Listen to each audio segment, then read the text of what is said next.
This is the DRS train. Bit of a long one.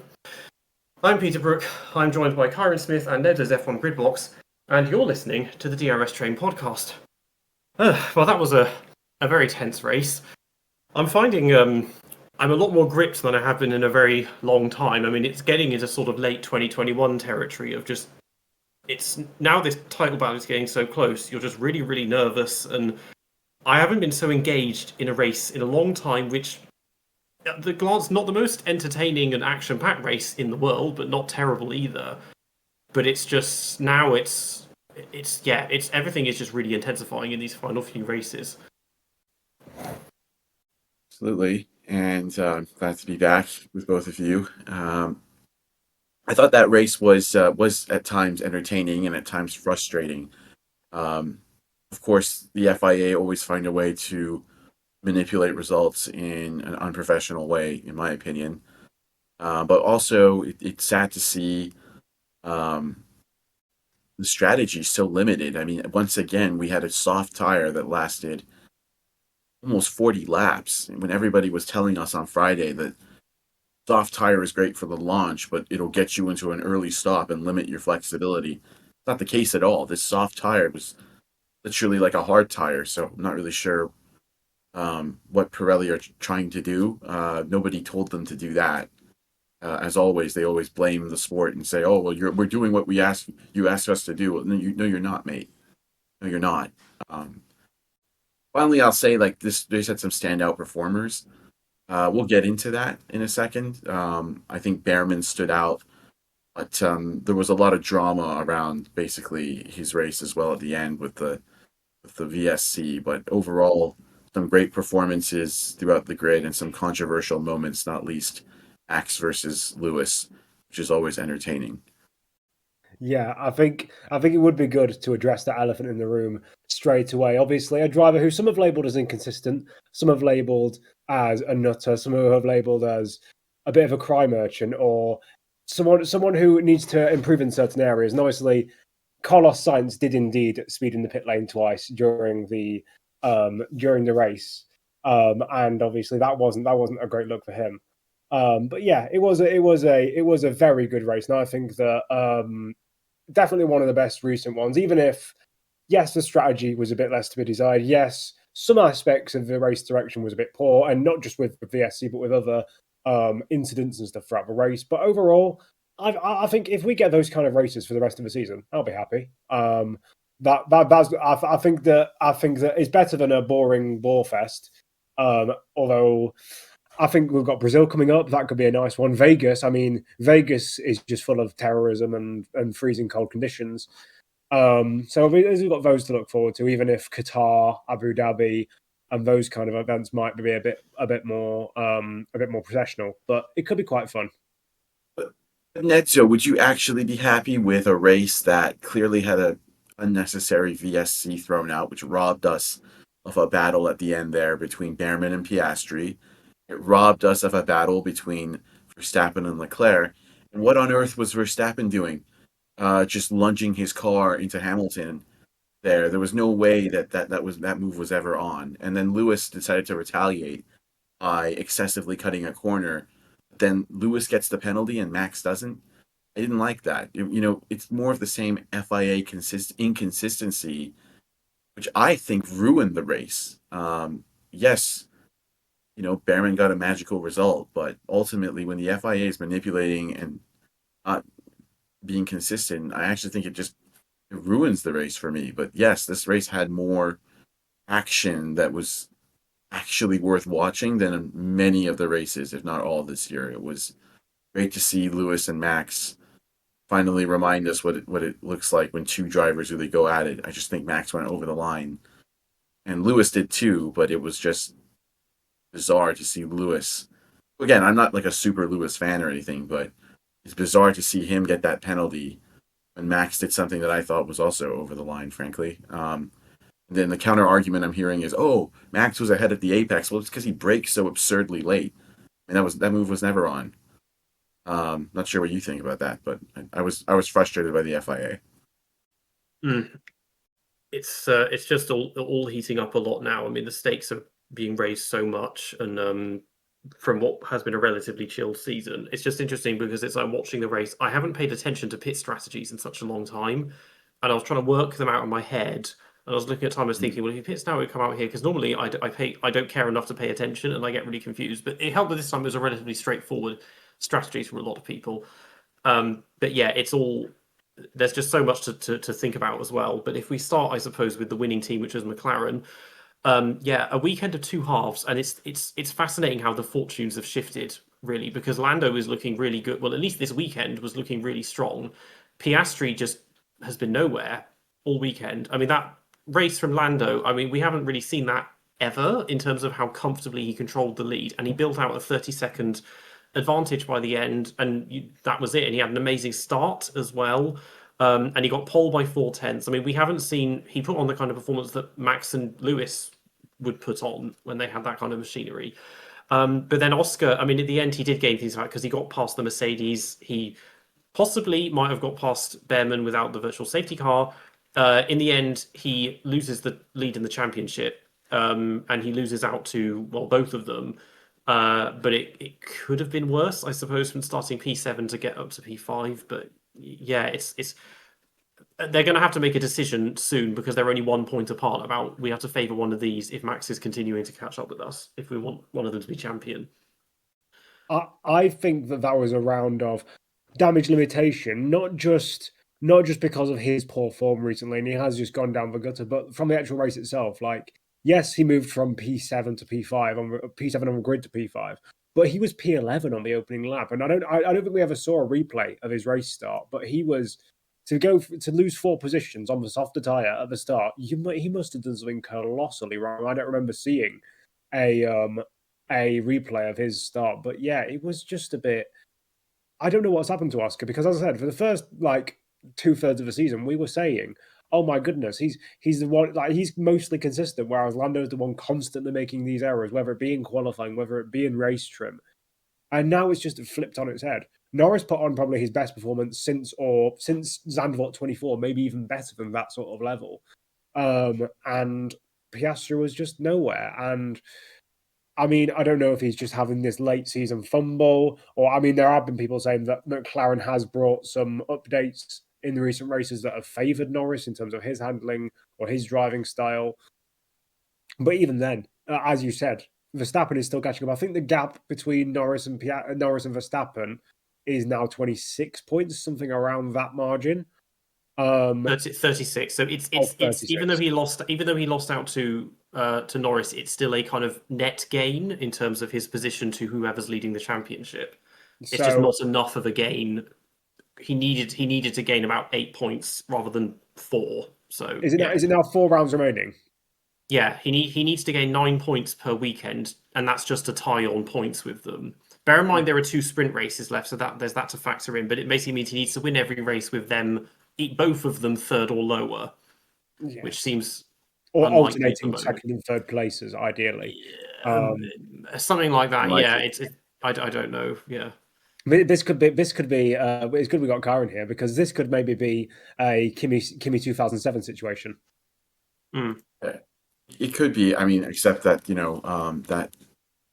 that was I thought a better driven championship by all the top three than this one. I think Yeah. the other difference is that I think McLaren have a much bigger car advantage this year than the two McLaren drivers had that year, even though they had a car advantage, in my opinion.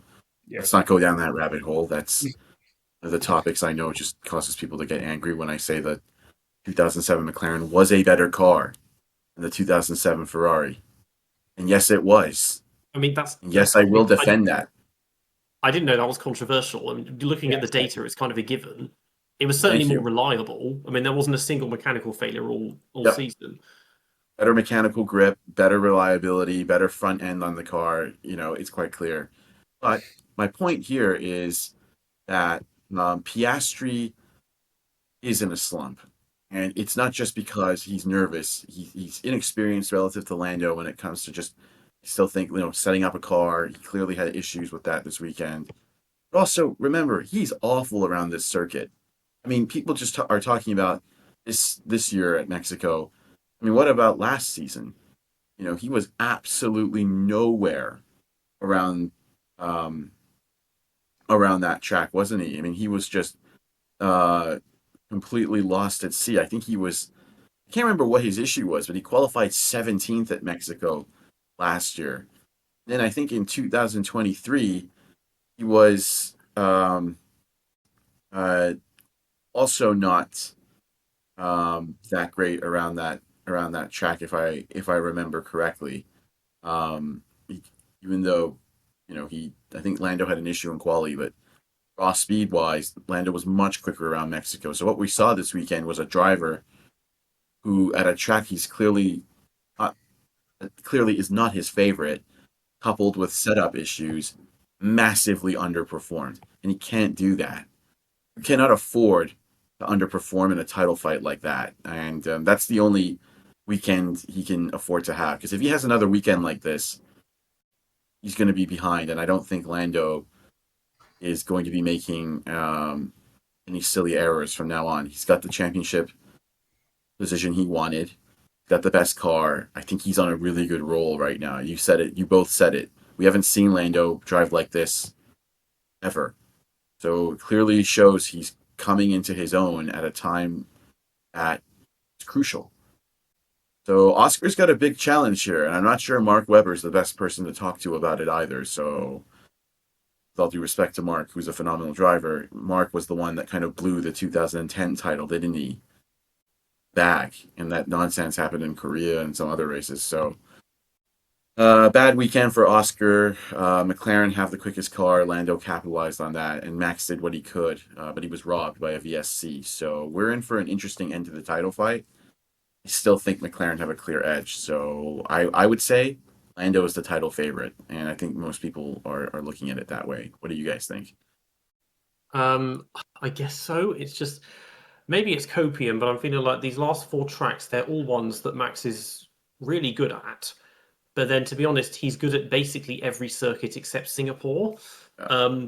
I mean, his previous track record in Mexico is supreme, and it just wasn't working this time. And they brought a new floor and upgrades. But Sao Paulo, I mean, he had literally the best race of his career there last year. Vegas, Vegas is a Mercedes circuit, so if they're good, that's at least something that they'll get in the way. And then Qatar and Abu Dhabi, he's always been good at there as well. But it's so hard to tell at the moment. He is good there, but McLaren are also fast there, aren't they? I mean, you'd expect McLaren to have the car advantage, wouldn't you, at those tracks? Yeah, I feel, but then it's like the last few races, there seems to have been an obvious advantage for Red Bull. That's the interesting thing. Since Monza, they've more or less had the fastest car. So I can't. Do you think they had the fastest car this weekend, Peter? What, McLaren? Well, who do you think had the fastest car this weekend? Because I think McLaren had. Well, this weekend it was obviously McLaren, but like the preceding races, it's like it was there or thereabouts with Red Bull. I mean, we saw what happened in Monza, Baku. He was amazing. I mean, Singapore, he obviously didn't beat. Who was it? George that won Well, Yes. they were faster than McLaren. They just weren't the fastest. Um, but even if Max won all the remaining races, it needs some kind of implosion. It needs, at a bare minimum, he needs to win the sprints because that's a couple of points per weekend. It's going to be close, and it needs something to go wrong with the McLarens. I think what might trip them up is trying to decide who to favour in this title battle, which is probably going to end up being Lando. It's going to be something of that nature that might do it. And this is where I'm thinking that people compare it to 2007. It has more parallels to 1986, I think, because 2007, there's a lot more controversy in terms of, Spygate was getting in the way, and it was a really, really intense rivalry. And it was in 86 with the Williams drivers, not to the same degree as in 2007, but it was also the way that Prost was absolutely supreme and very consistent, and that made a lot of the difference as well. And he had a pretty well, 80 much no. Keke Rosberg was a perfectly good, obviously amazing driver, but was nowhere near that title fight, and a lot of that was reliability. But yeah, there are comparisons there. But it probably is going to go to Lando in the end. But yeah. Probably. I mean, it helps to see. It doesn't help Max when some of these other teams are quick, though. I think Max wants a clear run at the McLarens. It does help Max, but it can also go against him. I mean, today he was caught up in a pretty titanic battle with Lewis, wasn't he? He didn't need that at all. It just held him up quite a lot. If he didn't have that, who knows? Maybe he would have passed Charles before the VSC happened. So I think if Ferrari are coming on strong, that could also throw things into the mix. You mentioned Mercedes are good at Vegas, so everyone needs to be really on form because it looks like these other teams can't interfere. And when it's Lewis, you know that that's never going to be an easy battle. So I actually think Max was lucky to get away without a penalty today after his duel with Lewis. Many people may disagree with that. I thought he was over aggressive. And if anyone was going to get penalized, it should have been either both of them or none of them. I didn't like that Lewis got that penalty, frankly. I don't know what you think about that, but I just thought it was excessive. Yeah, I'd say about that. So, by the rulebook, Verstappen has done nothing wrong because annoyingly, according to the rulebook, you have to be ahead of the apex and stay on the track. Verstappen was ahead of the apex and stayed on the track. It doesn't according to the rules, it doesn't matter that he overshot the corner. It doesn't matter that he clattered into the side of Hamilton aggressively because he was ahead, but he was good by the rules. And I think with Hamilton, he should have made more. He should have made more of an effort to follow the runoff, even if it was very difficult because they put that. It's a stupid 90-degree left-hander in the runoff, and it's a super tight, fiddly little section that should be a lot wider. But even with him cutting across the grass, he should have made some effort to not be 2 or 3 seconds in front of the pack that were battling after the corner. So I think Lewis's penalty was justified. If we're going by conventional racing rules, by the rules that every other racing series ever has followed, then Max should have also got a penalty. A smaller penalty, I'd say a 5-second would have been fair.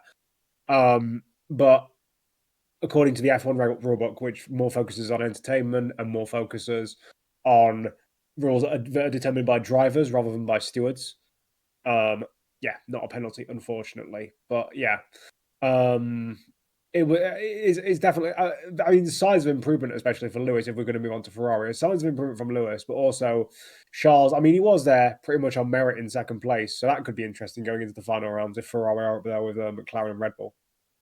I agree. I think Ferrari are a threat. They had an amazing weekend. I thought so close to McLaren. Well, not that close in qualifying, but still, up there. And I thought Lewis had great pace this weekend. His race was sort of negatively, adversely impacted after that penalty because I think he was very close to Charles this weekend, and that's got to be positive for him. The question is, who does this benefit?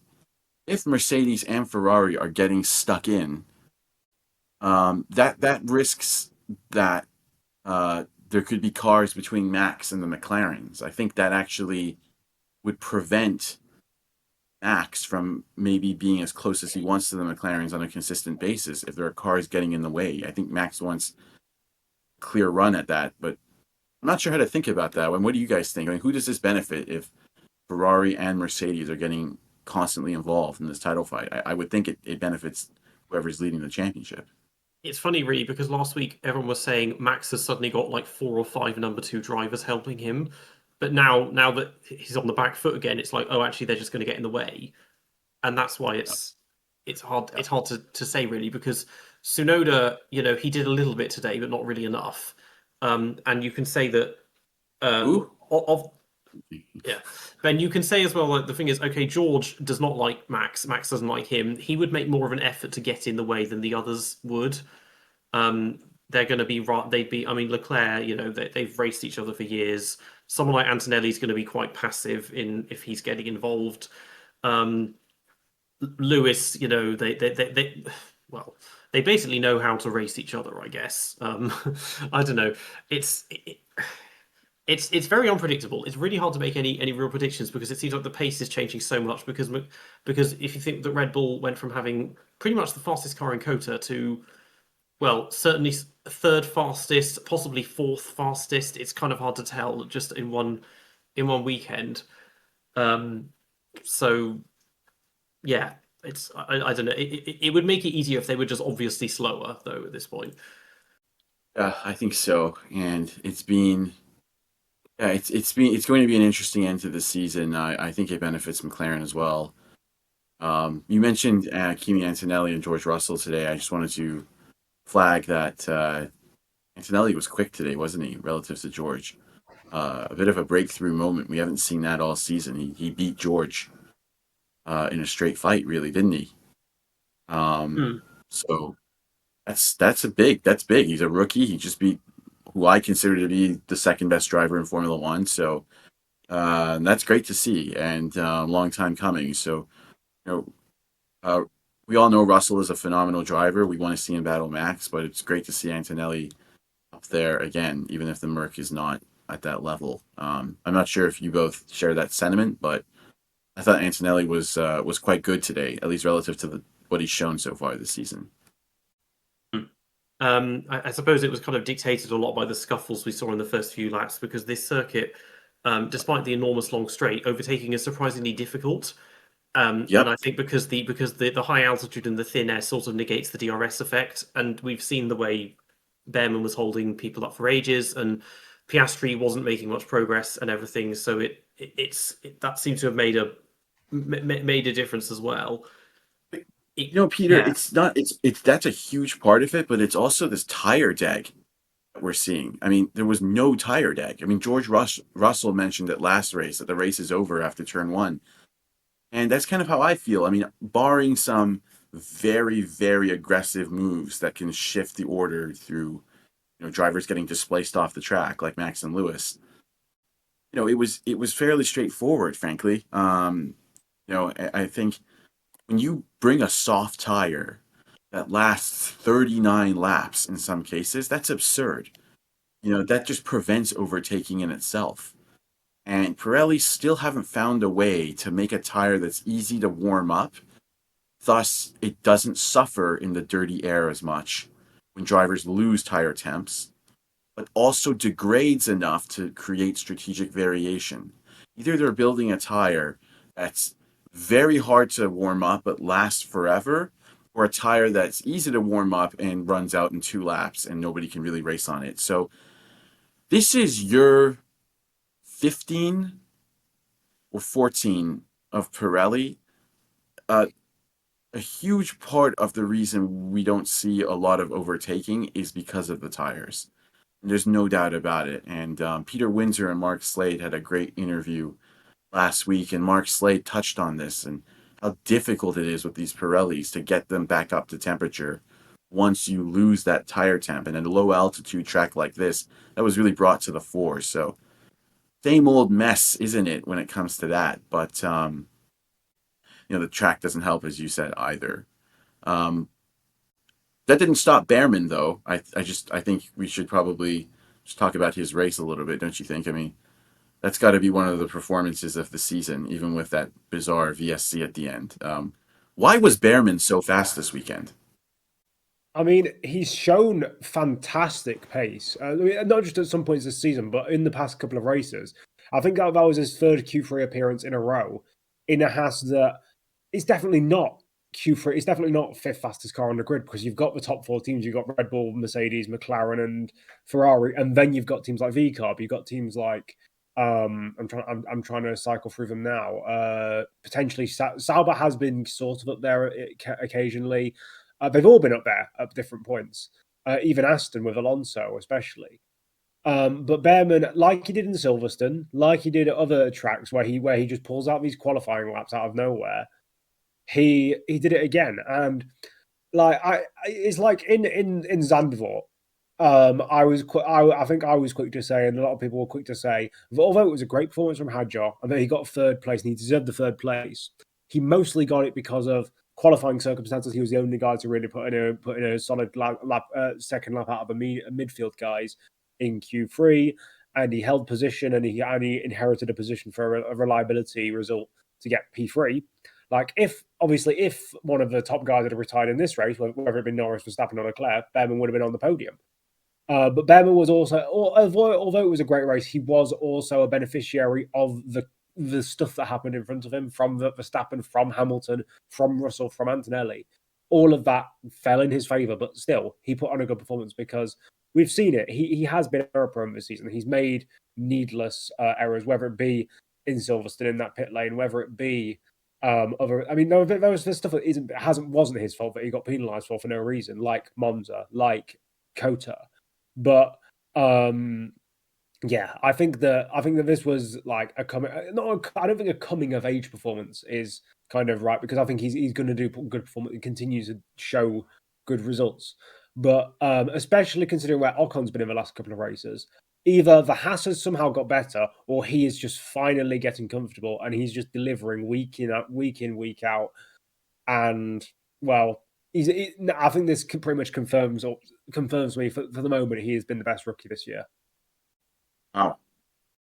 That's Peter, do you agree with that? That's quite the statement. I'm not sure if I'm prepared to say maybe the fastest rookie, but I'm going to push back on that because I think Behrman's also made some silly mistakes at times, hasn't he? His talent is not in question. I agree with you, Nedzo. He is blindingly quick. Look what he's doing to Ocon in qualifying. Ocon was a match for Alonso in qualifying. So this makes me think Behrman would obliterate Ocon on Saturday, and I mean that. I don't think he would beat Alonso in the races. No chance. But Ollie is mega quick. But he's also mega, how do I say this, sometimes erratic. I mean, what was that in Silverstone at the pit lane? Some of the other incidents earlier this year. You can't just forget those. I mean, you can't say he's done a better job than Hadjar or Antonelli, can you? Or even Bort. I mean, it's tough to say. I'm not prepared to say he's been the best rookie this year. I'm prepared to say he's been the quickest rookie, but he still has to work on his consistency, in my view. But he's clearly getting there because he's beating Esteban Ocon quite easily, and that's scary. So the potential is there. I don't think the full package is yet. My view. The way I see it, a lot of the rookies, like all of the rookies, have been inconsistent this season. Like they haven't been performing week in, week out. Like, for example, Sure. You said it, Behrman has had his errors, whether the ones that we can agree on that were his fault, like Silverstone. He has had those, and I think his lows have been more quantifiable than the others. But Hadjar has had errors. He had some in Australia. He's had weekends where he's been completely outperformed by Lawson. Bortoletto has had the odd weekend where he's been destroyed by Hulkenberg and just generally hasn't performed the way that you expect. Antonelli has been again. George Russell is second, third best driver on the grid, but he's still been at some points half a second off of him, and that's not really where you expect. Even in the circumstances, that's a bit too far away. They've all been inconsistent, is what I'm saying. And I think that the magnitude of the quantity, the magnitude of the errors that he's made, because there's been less errors that have been like strictly 100% his fault, but they're the ones that end up in the headlines. And I think that with the quantity of them, but with also the quantity of his good performances, I think they get outweighed. I think that the good quality of the good performances he's put on, and the unrecognized stuff he's done that's been good, and the fact that some of the bad stuff that people think he's done has kind of gone unrecognized. Where people say, "Oh, I've seen people saying that Behrman can't criticize Tsunoda for moving under braking because he has 10 penalty points himself." Like, of course he can. Of course he can say that he's done something wrong, because he did do something wrong, and I'm surprised the stewards didn't pick up on it. Personally, I would still say I think it's close. I think it's close between Bearman and Hadjar. I think Bortoletto's fallen off in the past couple of five or so races, and he's nowhere near. I think that Colapinto's picked up in the past couple of weekends, and Lawson has picked up since the summer break. So I think none of them have made a mockery of themselves apart from Jack Doohan. But I would say overall for me, because I'm a statistical nerd and I like anecdotal stuff and I like all sorts of different ways to measure data. I think that Bearman slightly edges out Hadjar as being the rookie of the season, followed by I'd say Bortoletto. Then it's close between Antonelli and Colapinto. Then Lawson and Doohan. Well said. I respect that view completely, actually, because it hasn't been a clear winner either. You're right. This isn't like 2007. 2007. This isn't like 2007 where somebody asked you who the best rookie was. It's obviously Kovalainen. It's obviously Kovalainen. Beating Fisichella like that was unbelievable. I mean, in a midfield team, yeah. I mean, Nakajima was the best rookie if the metric of best rookie was running over your pit mechanics. Oh yes, and it was definitely in Brazil. I remember that. Yeah. It was definitely the best rookie was definitely Adrian Sutil if you want to have the most homosexual driver. When he wasn't running into things, yeah, absolutely. But I digress. I think that I think it's a strong rookie class. Colapinto has picked up. I mean, they're fighting for 17th and 18th, but he's right there with Gasly when he's not making mistakes. I still think Franco ruined a lot of the momentum he had from his Williams debut. He had such a good first few races, and then I remember he was in discussion with Red Bull, and it all just fell away. So now he's got to rebuild that, because my opinion of him did drop. But now, like you said, he has picked it up, and it's good to see. I think he's an exciting driver. Bortoletto is a tough one to read. That team is so anonymous, and sometimes he's ahead, sometimes he's behind. And Antonelli, I want to finish off by saying, like, I just think that when you get destroyed by somebody like that, it hurts your reputation, even if it's George Russell. So I can see where you're coming from with Bearman. I respect that view. I think it's probably correct, actually. I've managed to change Ciaron's opinion. Well, I don't know if changed, but I respect it. I used to think Bearman was a bit of a reckless driver, and I still think he has his moments, but he's improved massively. Now, the other question is, would he have kept Piastri behind without that ridiculous VSC? I don't know what you guys think. I don't know if he. I know that Leclerc would have been passed by Verstappen. Yes. I'm not as convinced with Piastri and Bearman. I think it's 50-50. To be honest, Piastri was further behind. I think it's unlikely, but Max was absolutely close enough. But not considering that they had one attempt to get it done in. Max was close enough to get that done. And again, half the reason that Bearman was able to stay ahead of all the race was because the straight line speed is so good. So yeah, I don't think he would have done it, or he'd have crashed trying in desperation. Why on earth did the VSC even? Oh, go ahead, Nedzo. I was going to say I think this is because obviously the two drivers that I've historically most supported, especially on this podcast throughout my time watching F1, as I nearly dropped the camera on my laptop. The two drivers that I've supported mostly are two drivers that people think are slightly too reckless, both Bearman and Maldonado. I think Maldonado would have been the kind of driver to fight for every position to the death, but I think that if Bearman got like if Piastri got side by side with him into turn 1, 2, 3, I don't think he would, for example, let's say into turn 1, if Piastri was on the inside and he's still partially alongside going into turn 2, I think that Bearman would have been the driver to back out if he wasn't sufficiently alongside going into another corner. Because again, even a 5th place is still their joint best result of the year, and he's already now, and it would still be on par with what Ocon's been doing. So I think that regardless, I don't think Bearman would have been the driver to, even though he's been crash prone this season. He's kind of been crash prone on his own. He's not been doing things that have involved other drivers. Very, very rarely so.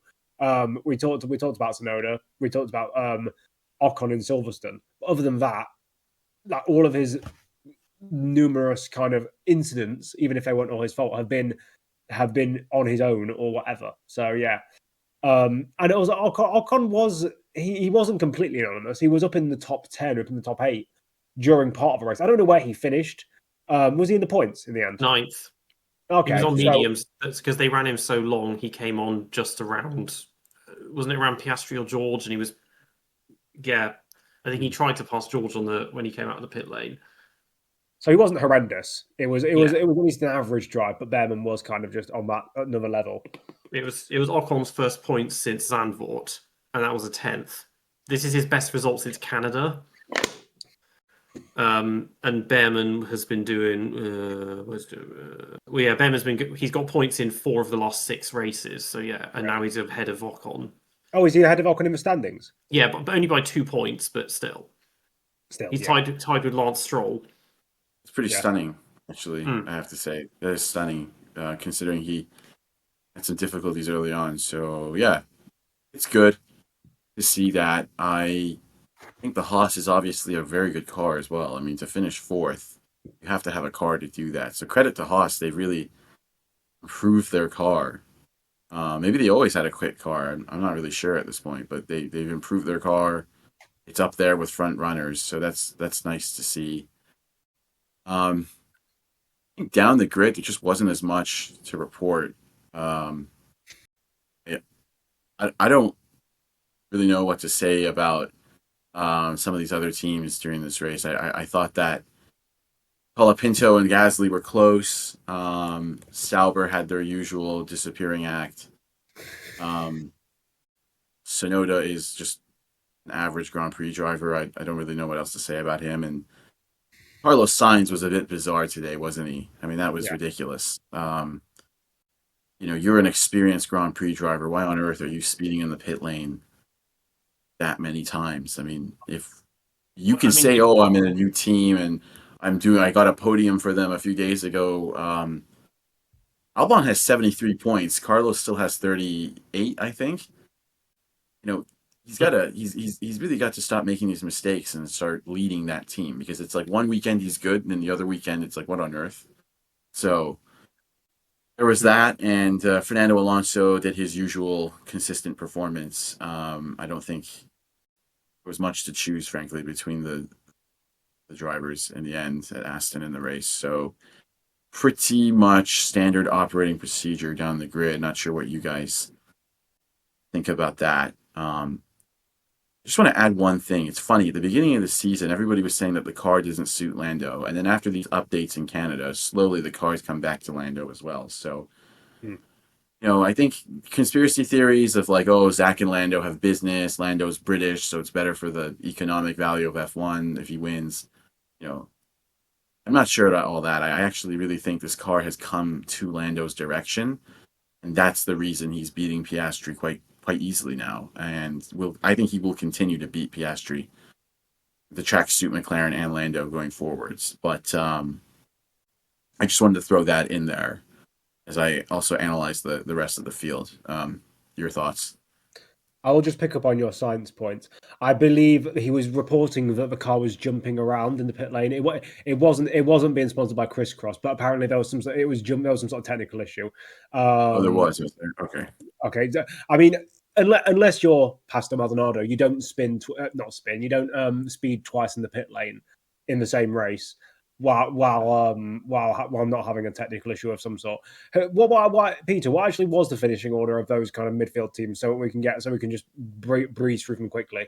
I mean, from the outside the points, basically. So Tsunoda 11th. So yeah, at the beginning, well, he held Piastri for the first 11 laps, and he did a little bit of number 2 driving, but then he lost 5 positions quite rapidly when he was still out and the other people had done their second stops, and then just end up 11th, even though he had a reasonably good start and everything. Albon was 12th, and he ran on hards at the start, and he went 42, 43 laps, and was complaining about balance or something and trying to find out what Sainz was doing. But so he was fairly invisible for a lot of the race. 13th was Hadjar. Okay, so he dropped off a bit because he was running in the points at one point, and he qualified well. He got into Q3, so that didn't go so well for him. Stroll is a funny one because he started at last. He spun on the first lap and still got up to 13th in the first 10 laps. So he made enormous gains, and then it just didn't go anywhere after that. Gasly in 15th. I mean, Alpine were like HRT levels of slow. Like they were. I mean, he was. But by the end, him and Colapinto, they were 30 seconds behind Sainz, who'd already had 2 drive-through penalties. Um, Embarrassing. they were the only ones to get lapped, I think, as well. So they're doing absolutely nothing.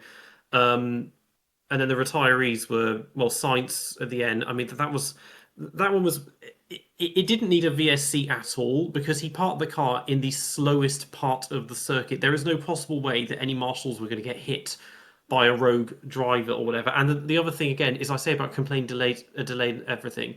They waited until the very last second or just until they get to the straight and then threw it. And it's like if you'd done it as soon as he stopped, you could have ended it with time for them to do the last lap properly And then as everyone well. wins. Yeah, or it's like, or just not done it at all and done because the first time they just did yellows and he still had DRS, and it's like, yeah, it's fine because it's not that. I mean, that is like I think that corner is what the second slowest corner on the calendar, other than the Lowe's hairpin at Monaco. Like it's such a slow part of the track, and so low risk in terms of accidents or anything that just you don't need the VSC at all.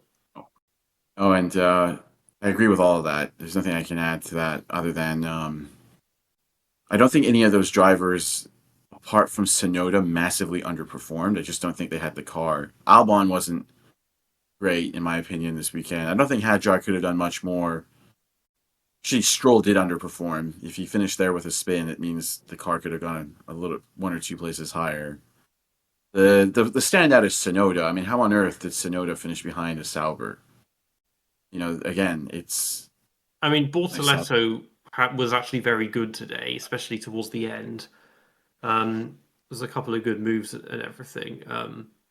He But did. Tsunoda, the thing is, Tsunoda was on more or less the same strategy as Max. I mean, he pitted a little bit before Max did, but just the pace wasn't there. Even though the start of the race, he was actually not bad, and he was very good at keeping Oscar behind him. But then just, yeah, that's the thing is that a race that Max will win, Tsunoda will finish 6th at best and be about 50 seconds behind him. So, It's yeah. so sad because if Max even had a little bit of help, we could still be Yeah. saying maybe Max has a shot, but he's literally a one-man team right now. And And that's what makes it all the more remarkable that he's able to put himself in these positions because he's having to do everything alone. exactly. And Hmm. I don't really buy this, like, oh, if the car was built differently, Max wouldn't be as fast, but the other driver would be closer and he'd have help. Like, not sure about that. I mean, I'm convinced that if you put a true top driver in that Red Bull, they'd adapt and find a way to make the front end work. That's my belief. I don't agree with Perez when Perez says nobody would drive well in that second Red Bull seat. No, mate, you didn't drive well. Gasly didn't drive well. Albon didn't drive well. Sonoda didn't drive well. I guarantee you, if you put a Lewis Hamilton, Fernando Alonso, a young Michael Schumacher, a young Kimi Raikkonen, a young Mika Hakkinen, they would find a way to take it to Max after 5 or 6 races. And it's just sad to see. It's robbing us of an even better championship. So I'm always amazed when I see Sauber beat a Red Bull like that. So credit to Bortoleto, but I also think Sonoda just absolutely nowhere. Absolutely nowhere. I would just say as a counterpoint to that is I do sort of see where Perez is coming from because when the car, for example, at the start of 2022, when the car was sort of not geared towards his driving style, but not geared as much towards Verstappen's style as it was in the later stages of their time together as teammates, he was close. And I think in 2022, for example, the average gap between them in races was only like 12 seconds. And that's like obviously I think the difference between someone like a Perez and an Alonso or a Russell or a Leclerc would definitely eclipse that gap in theory. But I think that I'm not again. I'm not sure if because I don't think Russell would work in that seat. Well, not just because him and Max don't get along, but also because their driving styles are a bit more different. That Verstappen is very much a Schumacher aggressive oversteer style, whereas Russell is more on the smooth side. Leclerc might because he's on the more aggressive side again, not as much as Max, but he's still on the aggressive side. Alonso, I mean, he's more. I mean, he could because he's just known for being quite adaptable. He could do it, but I think that not only does Red Bull not.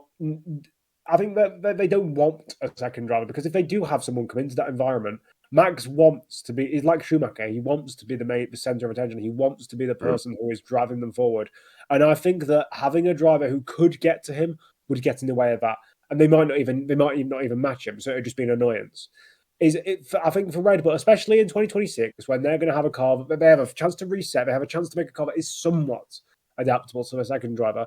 I think they'd be happy just having someone who can finish fifth, sixth in every race, even if Max is winning, because that I mean, we had that in 2023 and they still won the constructors title. So yeah, I think that but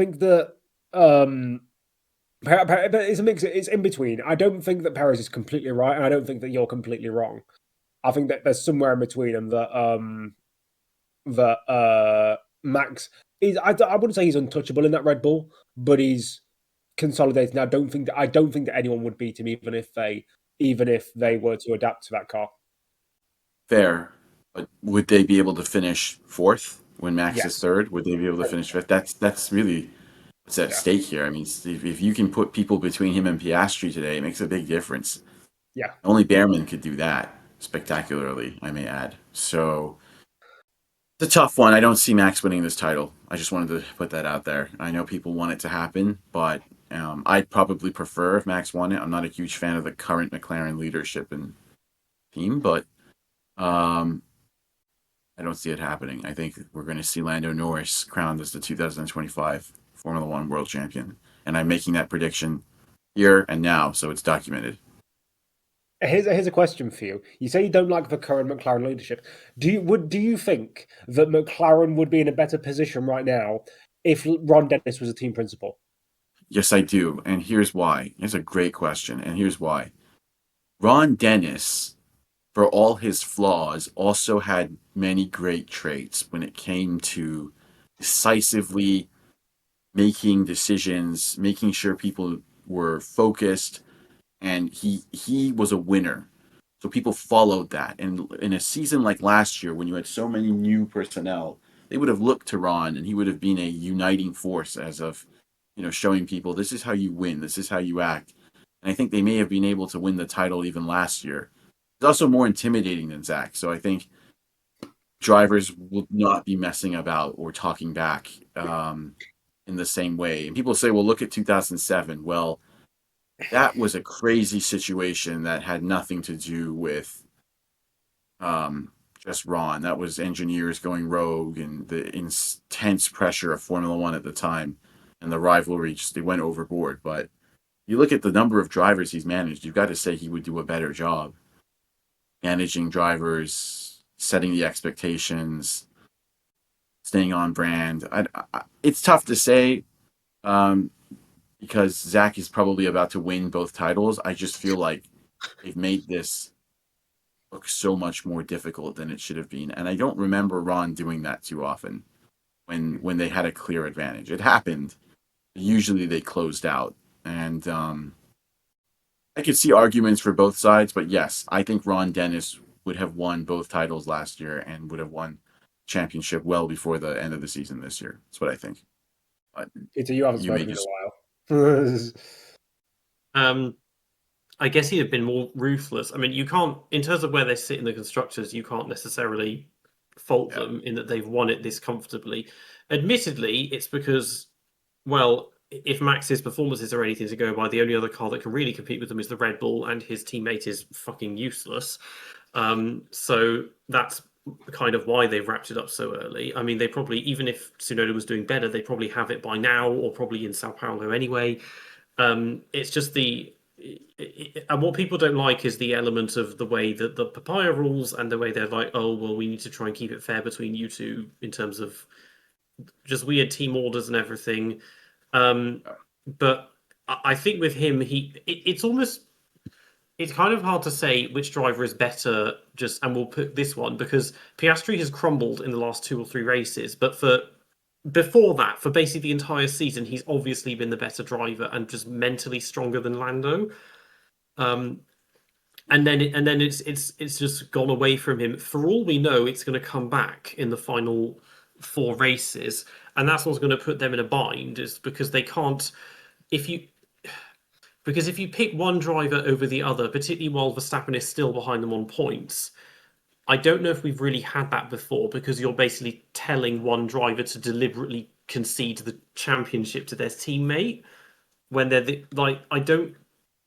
I can't think of an example of that happening when they've both still been contenders for it. And neither driver is going to accept that, because they're both going to think, well, no, I want the title, and since this is a transitional year and we have new rules coming in, there's no guarantee that we'll have the car next year to push for that, and maybe I'll be like Alonso and just always be in the wrong place at the wrong time and never get any more championships or something. So it's hard to say, yeah. So I can understand that both of them are going to want to go for it now while they can, particularly because they've put on such a hard and fast campaign just between each other, let alone Max chasing them as well. What I think they should do is I think they should just let whatever happens, because you're not going to be able, you say, like, if they work together, they could let one of them win the title.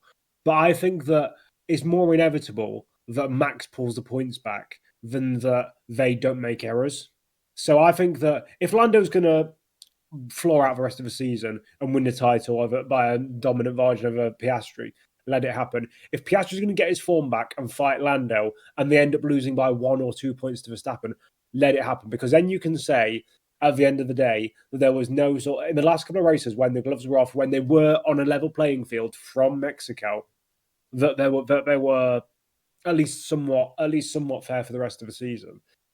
Because I think, again, if you favour Piastri, people are going to say, well, Lando was in the form of his life. Why did you alter his form? If you favour Norris, people are going to say, well, Piastri's been the more consistent driver all year. Like you said, they both have pros and cons. So I think you just let what happens. And if they do lose the Drivers' Championship to Verstappen, it's not the end of the world, because at the end of the day, teams, I genuinely think that if the Drivers' Championship didn't exist, teams wouldn't care about this kind of stuff. Because it's not what gives it. They don't get any prize money from it. They don't get. All they get is PR and recognition. And I think that it would be like a 20% chance, maybe 30% chance that Verstappen actually manages to beat them both. So I say just let it happen. Just let it happen, because then you will still get accusations of bias from diehard Lando fans or diehard Oscar fans, but you can at least say at the end of the day that you've let them fight with gloves off. Yeah. Also, risk greater discord and this unity within the team if you tell one now, hey, I know you have a chance to win a title, but I'm telling you can't.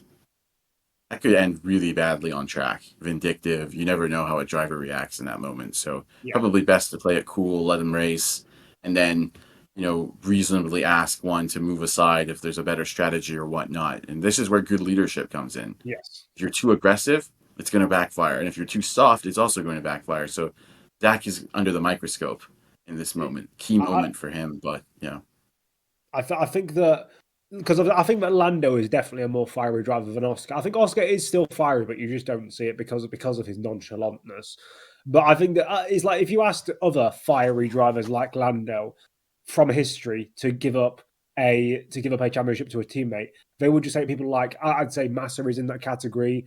People who weren't fully championship material, people like Massa, people like Montoya, like Villeneuve. If you ask them to give up the title to their teammate, they're going to say no at the end of the day.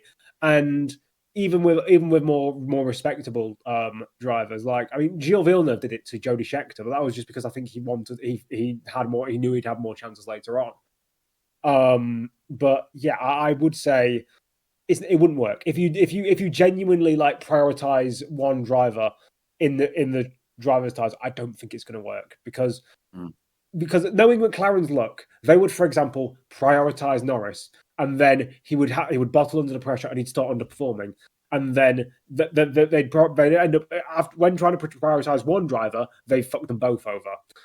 That's knowing McLaren. That's what would happen. So I'd say just let them fight with gloves off. And it just makes everything simpler. You don't have to micromanage. You don't have to try and manipulate every single result to get it to the way you want it to. It just happens. And if it happens that you take loads of points off of Verstappen and that you win the championship, great. If it doesn't happen like that and you only win the Constructors' Championship by 100 million points, what a disaster. You've had a terrible season, yet you've won the Constructors by 1 million points and you've got loads of money in the bank. What a shame.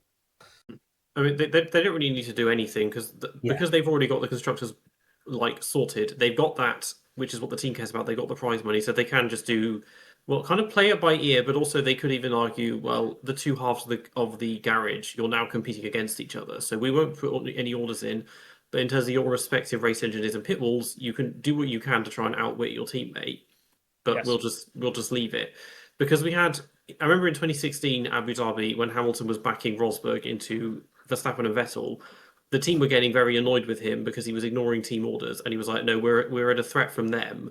And it's from the Ferrari, and it's like, why does that matter? Like, you've got the constructors already, and it's obvious what Hamilton's trying to do because he's thinking about his own championship. So, Yes. why is that an issue when you've already got the constructors? And with this, it's like in a race where it's the two McLarens at the front, you don't need to do anything because it's like, great, we're both ahead of Max. But if say it's Lando first, Max second, Oscar third, you might say to Lando, it might be wise to push Max into Oscar or bring Oscar into play so he can get in front of him. I don't know. Or just do nothing and say, well, what will be, and just do whatever. I mean, crash into each other if you want, because we've still got the constructors title. Yeah. I agree. I do have to hop right now, but I want to just add that anything McLaren do, they're going to get criticized. Anything they won't, they'll get criticized. So probably best to just let them race, and hopefully, as long as they don't run into each other, I think they're going to have a smooth path to this title. I really do. So, bottom line, it's going to be an exciting final few races, just in terms of possibilities, but I strongly suspect, looking at the calendar, we're going to see a McLaren-dominated race every single time. And I think we're going to see the two McLaren drivers race each other at a few of those tracks. So that's when we'll see, exactly how Zach will handle that. And I assume he will let them race. And I also assume that if he tells one of them to let the other one through in a situation where the other one feels like they're being disadvantaged, they will publicly disobey him. And that's when Zach is going to have to become, really involved in the leader. So still a lot to look for in the final races, even if I think it's a foregone conclusion which team will win. But it was great joining with you guys. I'm gonna hop now. But until the next race, good talking to you guys. But yeah, to be fair, there's not really much else to talk about, to be honest. We've talked about the title, we've talked about the midfield, we've talked about the back markers. There's not much else to talk about. We kind of covered the main points, I suppose. I mean, it was just the way the opening laps went. It just was kind of very scrappy, and what we sort of didn't need in terms of just keeping it clean, because that threw a lot of doubt into the air. And the only person who got the penalty in there was Lewis, who it's obviously a penalty, but I thought he was going to get a 5-second one, not a 10-second one for that. Well, that's a standard track for leave. That's a standard penalty for leaving the track and gaining an advantage. So, and it's like he did gain an advantage, but it was what, a 2-second advantage at the end. But the thing is, the team didn't explain this to him because he thought that the penalty was because for not going through that. I mean, that escape road is so narrow. It's so narrow and so tight anyway. It's stupid. Yeah, they told him it was for that, and it's like, no, it's because you did that and then didn't slow down. And I think that's part of the reason that Max avoided a penalty for cutting the corner just before, because you could consciously see he was trying to slow down and let Hamilton past, but basically couldn't because George was right there as well, and you would have lost out to him too. It's almost as if this situation's happened before with the Ferrari and a Red Bull driver before. It's just all over. It's kind of hard to define because I mean, nobody got one in the end. And obviously, George was the one complaining on the first lap. But it's like, yeah, the reason the reason Verstappen went across the grass of that. I mean, he came so close to spinning and or crashing. Because Lewis, I mean, okay, to be fair, he won't have been able to see him, but Lewis was trying to push Charles, and Max was on the outside, and I mean, on the onboards when he went across the cross, he was so close to hitting the wall at the exit, and that's the end of the race, the end of his championship. But then, I mean, Antonelli went across there as well. I mean, we saw like 2016, Lewis would just blatantly cut that corner, didn't get a penalty. But then also Abu Dhabi 21, first lap, he cuts turn 8, doesn't get a penalty, and because he kept the advantage and everything. It's just the kind of classic inconsistency from stewarding, basically. I was surprised that there weren't more collisions as well, because the thing of the dive bomb on Lewis, like that kind of move, like that's the kind of stuff that Kobayashi used to do. And even Crofty, of all people, made the point, well, the only reason he hit Lewis is because Lewis closed the door and didn't give him that much space in the end. But this is just a general issue about having right-hand turns with these enormous cars that are both very long and very wide, is you can't really fit two of them through a corner sequence like that. Yes. Whereas the cars you had, 20 years ago, you could have done that quite easily. So that's just another issue as well. But it was a bit on the edge because it's like you could see the element of desperation from Max in the way he was driving, and also because he knew, well, it's a race of damage limitation, and in the end, he did extremely well to get himself from fifth to third. But I just thought to myself, if he's going to crash at any races, it's going to be this one because there's a propensity for crashes at turn one, and it's such a long run to the first corner, and he had a very good launch because if he hadn't been pushed quite so wide, maybe could have got second. Yes. And maybe would have just stayed there for the rest of the race. I don't know. Yeah, it's hard to say. I'll tell you one thing we haven't talked about yet was Russell's complaining over the radio and the switch Oh yeah. didn't happen, and then it did happen.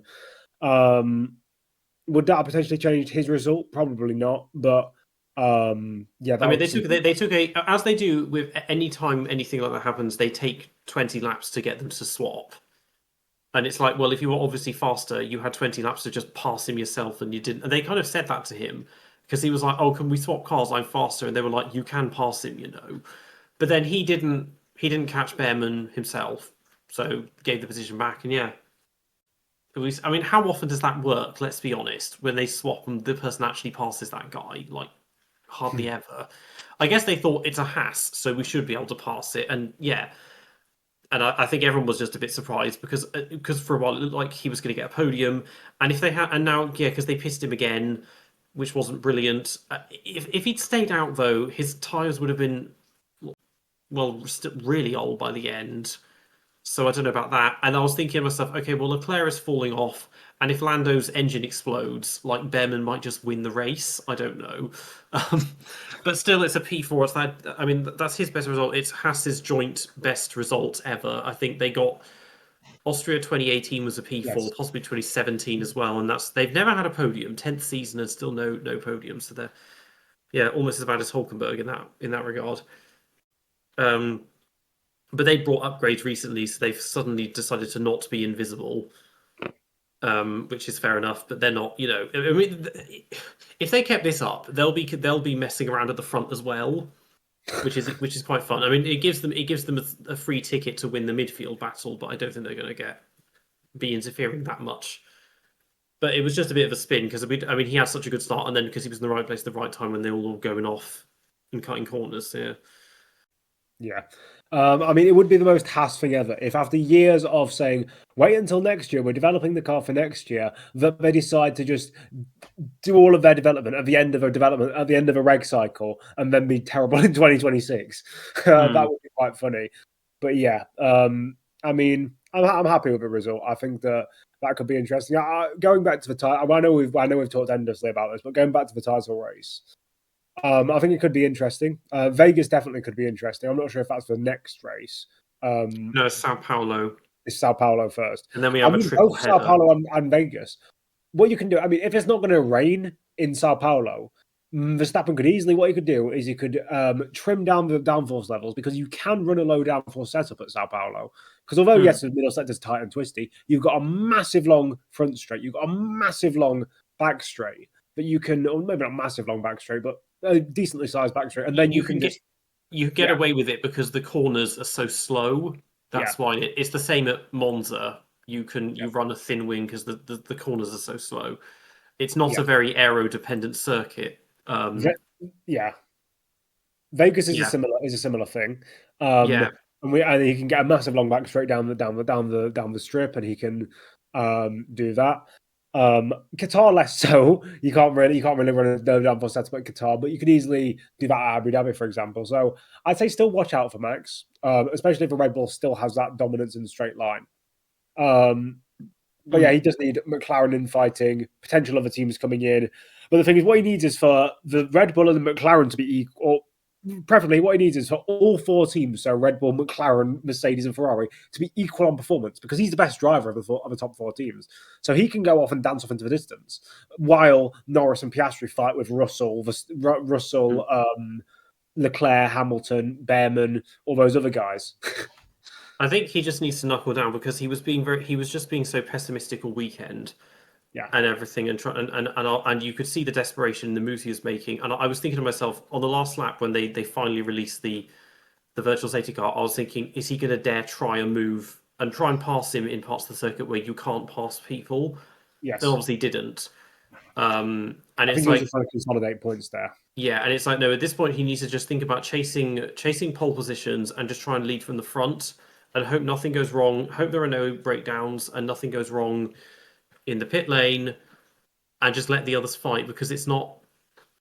I can't. The thing is, we haven't had that many 1-2 finishes this year from McLaren, even when they were obviously the strongest team.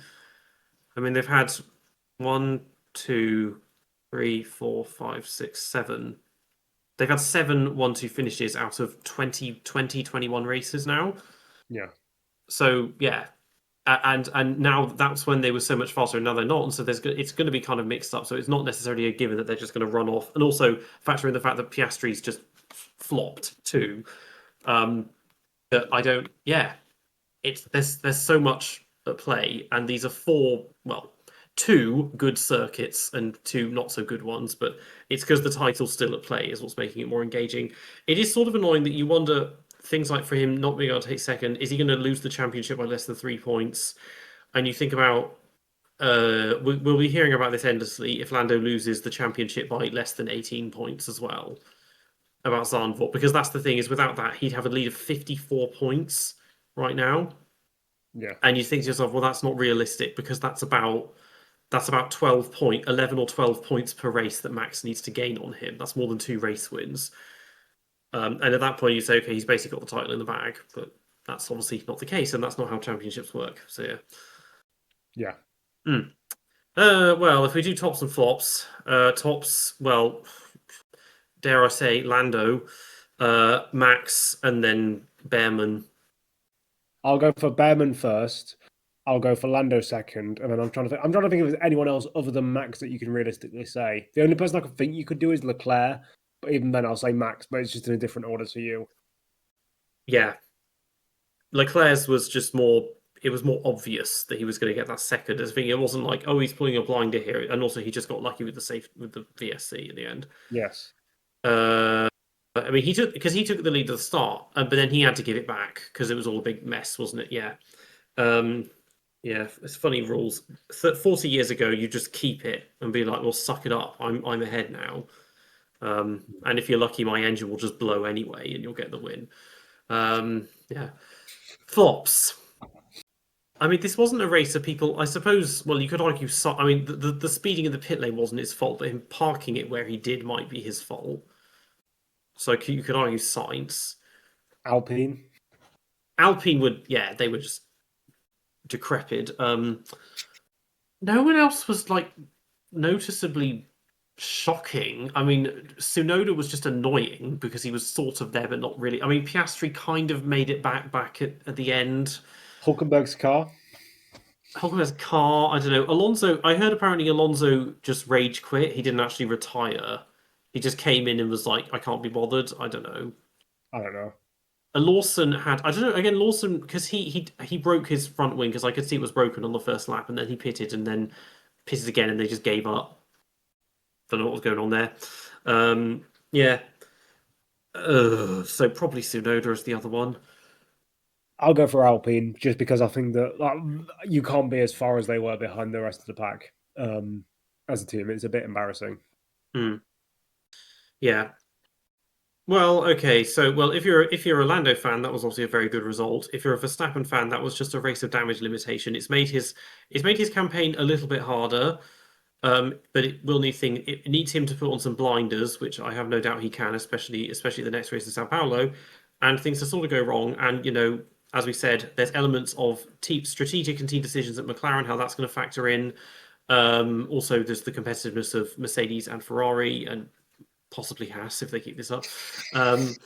This is the most engaged I've been for the late stage of a season since 2021. So bring on Sao Paulo. You've been listening to the DRS Train podcast. We're on YouTube and Spotify, and you can find us on Instagram and X at the DRS Train podcast. If you become a channel member, you can get access to extra bits of content and behind-the-scenes footage, and you can join our current members, which are Blue Guy, Chris O'Dea, Burke Choshkun, Elizabeth Hearn, and Gittel Beddle. Make sure to tune in for our next episode. Stay safe, and we'll see you all next time. Goodbye.